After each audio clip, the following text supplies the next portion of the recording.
Good morning, hello student, welcome to Rural Fox.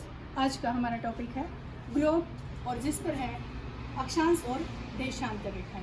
आज का topic है छठी क्लास से लेकर के 12वीं क्लास के विद्यार्थियों तक के सबके लिए इम्पोर्टेंट है। क्यों? क्योंकि हमें जब भी मैप देखने होते हैं, महासागर महाद्वीप के बारे में पढ़ना पड़ता है, तो उसके लिए है ये अक्षांश और देशांतर रेखाएँ हैं। इनको ये हमारी मदद करती है नक्शे को समझने के लिए। अब देखते हैं आज के हमारे टॉपिक्स होंगे अक्षांश रेखाएं, देशांतर रेखाएं। अक्षांश रेखाएं हैं ये संख्या में 90 और 90, ये है 180। देशांतर रेखाएं हैं ये 180 जमा में 180 360। तो ये कहाँ से आई? जैसे डी होती है, अगर हम किसी डी को लेते हैं तो उस पे 180 डिग्री, और अगर एक और डी रख दी तो 360 हो गया। 180 प्लस 180 360। ये कहाँ से है? एक कोई सर्कल जब भी होता है उसमें अगर एक एक डिग्री के एंगल बनाए जाएं तो वो कितने बनेंगे? वो बनेंगे 360। और कैसे? 90 90 90 90 टोटल हो गए एंगल। एक सर्कल में कितने एंगल हो गए? 360। इसी तरह से एक एक डिग्री के ऊपर है, एक एक अगर रेखा मानी जाए पृथ्वी के ऊपर है, काल्पनिक रेखाएं खींची गई हैं, तो उसमें से एक डिग्री के ऊपर अंतराल पर अगर रेखाएं खींची जाएं तो ये रेखाएं हमारी बन जाएंगी ये 360।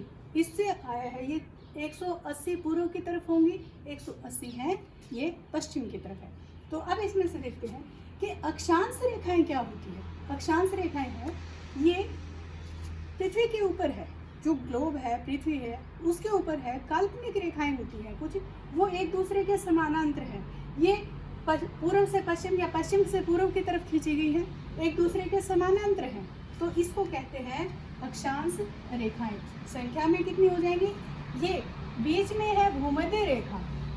भूमध्य रेखा ऐसी रेखा जो पृथ्वी को दो बराबर अर्धगोलों में, गोलार्धों में बांट देती है।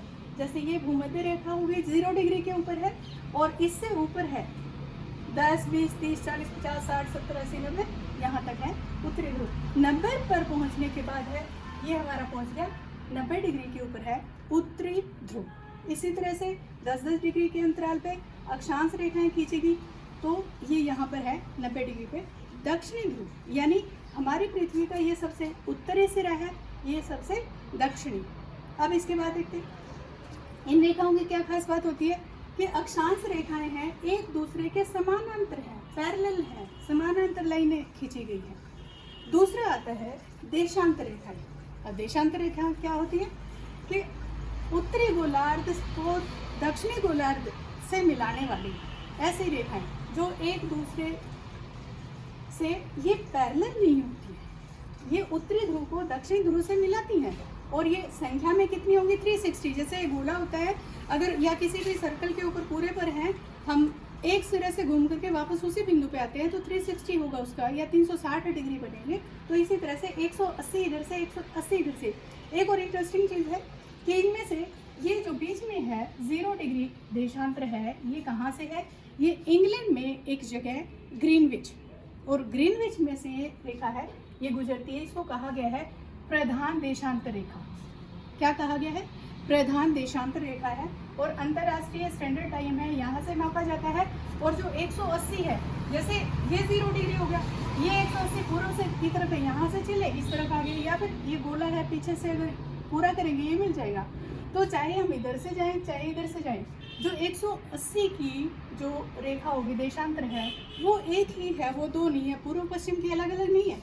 जैसे यहाँ पूर्वी देशांतर है ये 160 डिग्री हो गया, ये पश्चिमी देशांतर है 160 डिग्री। एक और चीज़ ध्यान रखनी है कि दिशाएं जब भी देखिए, आपकी कॉपी का पेज होता है उसमें सबसे ऊपर की तरफ जो डायरेक्शन होगी वो उत्तर, दक्षिण नीचे की तरफ होगी वो दक्षिण है।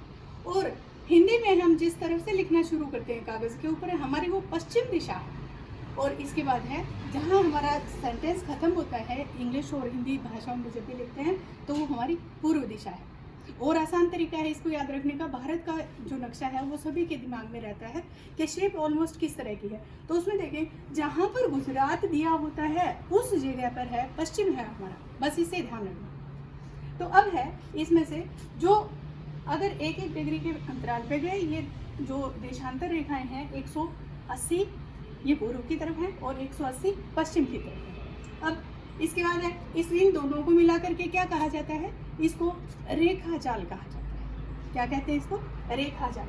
अब बात आती है कि उत्तरी गोलार्ध क्या है और दक्षिणी गोलार्ध क्या है, इसको देखते हैं। ये 0 डिग्री अक्षांश रेखा, अक्षांश में 0 डिग्री, उसको क्या नाम दिया, भूमध्य रेखा।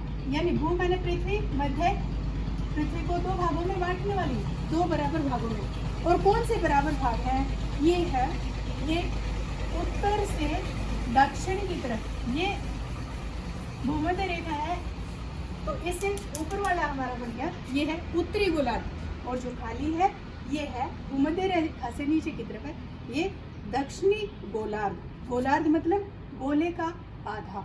अब इसके बाद देखते हैं जो ये वाला भाग है, अगर हम इसको शेड कर देते हैं, ये भाग है, ये प्रधान देशांतर से लेकर के और आधा भाग इस तरफ का, आधा उस तरफ का, तो ये भी गोले का आधा हो गया, गोलार्ध हो गया। ये हमारा कौन सा गोलार्ध हुआ, ये गोलार्ध हुआ, ये पश्चिमी गोलार्ध है। और ये जो बाकी का बचा हुआ हिस्सा है ये पूर्वी गोलार्ध है। तो ये दिशाएं भी समझने के लिए इम्पोर्टेंट है हमारे लिए। और इसमें से है जो अक्षांश देशांतर रेखाएं हैं, रेखा जाल। अब इसके बाद फिर आता है कि ये उत्तरी गोलार्ध हो गई, ये दक्षिणी गोलार्ध है, ये पूर्वी गोलार्ध, ये पश्चिमी गोलार्ध। अब इसके बाद है कि भूमध्य रेखा है, इसका क्या महत्व है और प्रधान देशांतर रेखा क्या है। तो प्रधान देशांतर रेखा है, ये अंतर्राष्ट्रीय समय, सूर्योदय का समय, सूर्यास्त का है, या जो अंतर्राष्ट्रीय समय है या फिर किसी स्थान का स्थानीय समय है, तो समय को देखते हुए ये देशांतर रेखाएं हैं, ये महत्वपूर्ण है।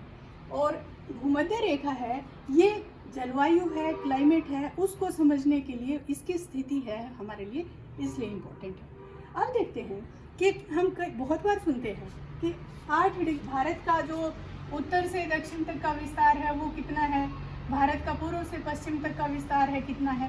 तो ये डिग्री में हम रट लेते हैं, याद कर लेते हैं कि 8 डिग्री 4 मिनट से 37 डिग्री 6 मिनट, 68 डिग्री 7 मिनट से 97 डिग्री 25 मिनट, डिग्री में याद कर लिया, लेकिन है क्या भला, कहाँ से आया।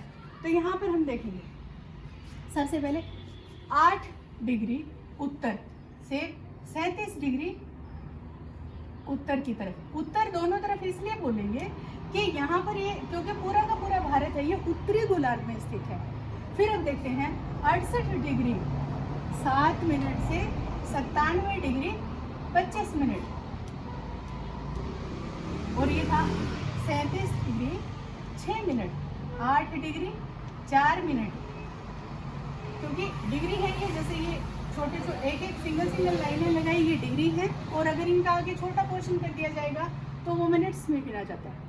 अब है ये 68 डिग्री 7 मिनट से 97 डिग्री 25 मिनट। तो इसमें किसी भी जगह पर लोकेशन अगर हमें पहचाननी है तो उसके लिए ये महत्वपूर्ण है। अब अगली बात आती है, जैसे आपको समझना है कोई भी जगह है, कहीं पर भी है, तो यहाँ पर मान लो हमें ये बिंदु देखना है, ये लोकेशन है, इस बिंदु की हमें स्थिति बतानी है। हम कैसे बताएंगे, इसकी स्थिति होगी कि 80 डिग्री कौन सा है, ये देशांतर रेखा है, और यहाँ पर 10, 20 और 30 डिग्री है, 30 डिग्री अक्षांश रेखा है। तो ये 80 डिग्री कौन सी है, ये देशांतर है लेकिन पूर्वी, तो 80 डिग्री पूर्वी देशांतर। और इसी के साथ में है अक्षांश कौन सी होगी, 30 डिग्री है लेकिन दक्षिण में, 30 डिग्री दक्षिणी अक्षांश। तो उत्तर दक्षिण जो होगा, अगर कहीं पर किसी जगह पर भी उत्तर दक्षिण आता है तो ये है अक्षांश रेखाओं को बता रहे हैं। और अगर पूर्व पश्चिम की बात आती है, कहीं पर भी लिखा है पूर्व पश्चिम है, तो ये है देशांतर रेखाओं को दर्शाता है।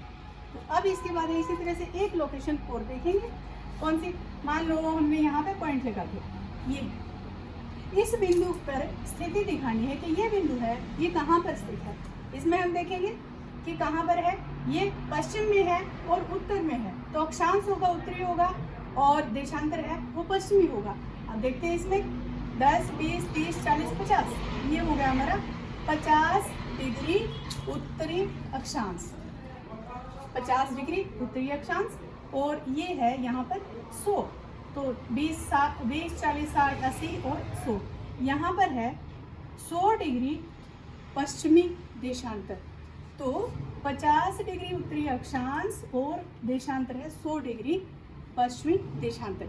ये थे स्थिति को पहचानने के लिए कि कोई भी बिंदु है ग्लोब पे हमें पहचानना है, यहाँ पर लिखा हुआ है तो उसको कैसे देखेंगे कहाँ पर पड़ता है। ये समुद्र में समुद्री जहाज़ों के लिए है, दिशाओं के लिए है, बहुत बड़े एरिया में अगर कहीं पे कोई पोजीशन पहचाननी है उसके लिए ये जो डायरेक्शंस हैं, डिग्रीज हैं, ये वहाँ पर काम आती है। और आज के दिन है, हम सभी को पता है कि जीपीएस है, हर एक गाड़ी में लगा होता है, और भी जो साइंटिफिक इंस्ट्रूमेंट्स हैं वहाँ पर काम आता है। तो उसमें जीपीएस है, ग्लोबल पोजिशनिंग सिस्टम है, जहाँ पर भी लग जाता है ये अक्षांश देशांतर रेखाओं के सहारे किसी भी स्थिति को बताता है। थैंक यू आज के लिए।